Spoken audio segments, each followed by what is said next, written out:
क्या सूरज सच में ईशा का बाप नहीं है? क्या ये सब एक बड़ा धोखा है? और ये पूर्णिका चाय क्या है जो पिता पुत्री के भविष्य की कहानी में जुड़ रही है?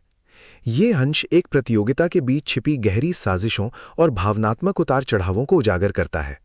शुरुआत में पति ब्रह्मचारी की मजाकिया पुकार और पिता की जीत का उत्साह माहौल को हल्का करता है।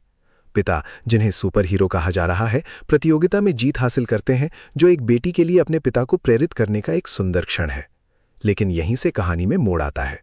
कुछ बच्चों के पेरेंट्स को अगले राउंड के लिए बुलाया जाता है, जिसमें पंजा मुकाबला या आर्म रेसलिंग शामिल है। इसी बीच दो लोग एंटीक सामान पहुंचाने के काम को लेकर बात कर रहे हैं। एक व्यक्ति, जिसे बाबू कहा जा रहा है, अपने साथी को समझाता है कि उन्हें मिल रहे पैसे कुछ संदिग्ध हैं। वो गरीबों की सोच से ऊपर उठकर कम काम मुनाफा ज्यादा के सिद्धांत पर चलने और एक फ्रेंचाइजी, शायद चाय की दुकान जिसका नाम पूर्णिका चाय सोचा गया है, खोलने की योजना बनाता है। ये बातचीत एक बड़े धोखे की ओर इशारा करती है, जहां ये लोग संभवतः किसी और का काम कर रहे हैं और उनकी असली मंशा कुछ और है। आगे मिस्टर सूरज, जो कि मेहिका के पिता हैं, एक एक्स्ट्रा चैलेंज लेते हैं, जिससे उन्हें एक नहीं बल्कि दो बच्चों के पेरेंट्स के साथ पंजा लड़ना पड़ता है। ये इज्जत का सवाल बन जाता है। सूरज के साथ उसकी बेटी मेहिका का भावनात्मक जुड़ाव देखने लायक है, जहां वो उसे जीत के लिए प्रेरित कर रही है। सूरज की जीत न केवल प्रतियोगिता के लिए बल्कि उसकी बेटी के विश्वास को बनाए रखने के लिए भी महत्वपूर्ण है। इस क्षण में पिता पुत्री के रिश्ते की गहराई स्पष्ट होती है। कहानी का सबसे चौंकाने वाला मोड़ तब आता है जब फाइनल राउंड की घोषणा होती है, जिसमें माता पिता दोनों को भाग लेना होता है। यहीं पर ईशा की अनुपस्थिति और उसके सीक्रेट के उजागर होने का डर सामने आता है। ईशा को लग रहा है कि अगर वो आई तो उसका सच खुल जाएगा कि सूरज उसका असली बाप नहीं है। निशुशु का नाम भी आता है, जो शायद ईशा का ही कोई दूसरा नाम या निकनेम है। ईशा को डांट का डर है और वो नहीं चाहती कि सूरज की मेहनत बर्बाद हो।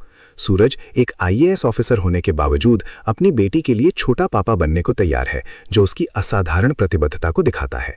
वो ईशा को जिताना चाहता है, लेकिन असली सवाल मम्मा कहाँ से लाए का है। ये वाक्य कहानी में एक नई परत जोड़ता है। क्या ईशा की माँ कहीं और है या ये सिर्फ एक और बहाना है? विश्लेषण और भविष्यवाणी।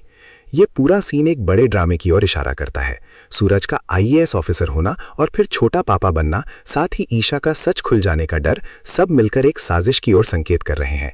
पूर्णिका चाय का जिक्र एक संभावित भविष्य की योजना को दर्शाता है, जो इन पात्रों को आपस में जोड़ सकती है।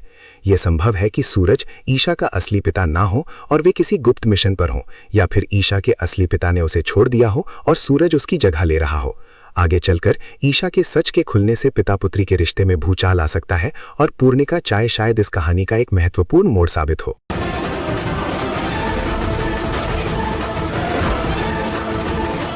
तुम बीच में क्यों आ गई?